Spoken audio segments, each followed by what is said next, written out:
যারা নতুন ফেসবুকে কাজ করতেছেন, আমি অনেক নতুন আইডিতে ঢুকে দেখলাম। আপনাদের আইডিতে আমি গিয়ে দেখি আপনাদের যে একই ভিডিও ২ বার করে আপলোড করা, একই ফটো ২ বার ৩ বার করে আপলোড করা। এগুলো ভুল আপনারা করবেন না। কারণ একই ভিডিও যখন আপনি ২ বার, একই ফটো যখন ২-৩ বার আপলোড করবেন, তখনকার কিন্তু আপনার একটা কপিরাইট আসার সম্ভাবনা থাকে।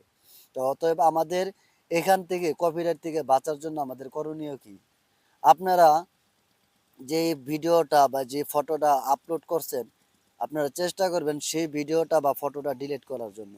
আর যদি মনে করেন যে এই ফটোটা আপনাদের খুবই গুরুত্বপূর্ণ বা ভালো লাগে রাখতে হবে, তাহলে সেই ক্ষেত্রে আপনারা অন্য একটি ফাইলের ভিতরে এই ভিডিওটা বা এই ফটোটা রাখতে পারেন। তাহলে কিন্তু আর ২য় বার এই ভুলটা হবে না যে এই একই ফটো বা একই ভিডিও আবার আপলোড হয়ে যায়। তো এরকম ধরনের কখনো ভুল করবেন না। কারণ নতুন অবস্থায় প্রতি সপ্তাহে ১ বার বা ২ বার আপনাদের কপিরাইট যেখানে কপিরাইট আছে, তো যদি না পারেন অন্য কারো কাছ থেকে শিখে নিবেন। কপিরাইট অপশনে গিয়ে আপনারা চেক করবেন যে সাপোর্ট ইনবক্সে এখানে আপনাদের কোনো কপিরাইট বা ইস্যু আছে কিনা। বিশেষ করে নতুনরা দেখি একটা জিনিস বেশি ভুল করে, সেটা হলো যে আপনারা ভিডিওতে প্রচুর পরিমাণে মিউজিক ইউজ করতেছেন। মিউজিকটা হলো যেকোনো গান, তারপরে গানের সাথে সাথে কথা বলা বা বিভিন্ন মিউজিক, এগুলা ব্যবহার করতেছেন বেশি।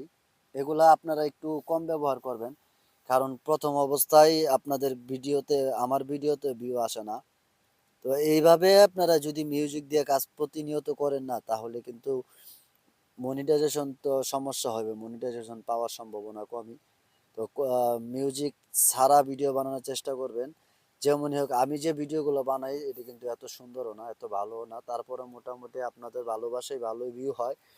তো এরকম ধরনের ভিডিও বানাতে পারেন। মিউজিক না দিয়ে ভিডিও বানাবেন। আর একই ফটো, একই ভিডিও বারবার আপলোড করবেন না। তাতে কিন্তু কপিরাইটের সম্ভাবনা বেশি থাকে।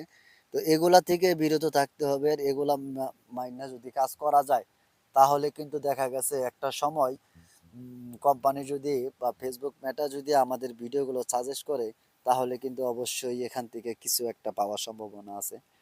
যদি আপনার ভাগ্য ভালো হয় বা আমাদের ভাগ্য ভালো হয়, তাহলে তো খুব দ্রুতই সফলতা আসবে। আর না হলে একটু লেট হবে। কিন্তু আপনার যে আইডিটা আছে এটা একেবারে ফ্রেশ রাখতে হবে। পেজ হোক বা আইডি হোক, ফ্রেশ রাখতে হবে। ফ্রেশ যদি না থাকে, যদি বিভিন্ন ইস্যু থাকে, কপিরাইট থাকে, তাহলে কিন্তু আপনার এই ভিডিওতে তো যথেষ্ট পরিমাণ ভিউ আসবে না।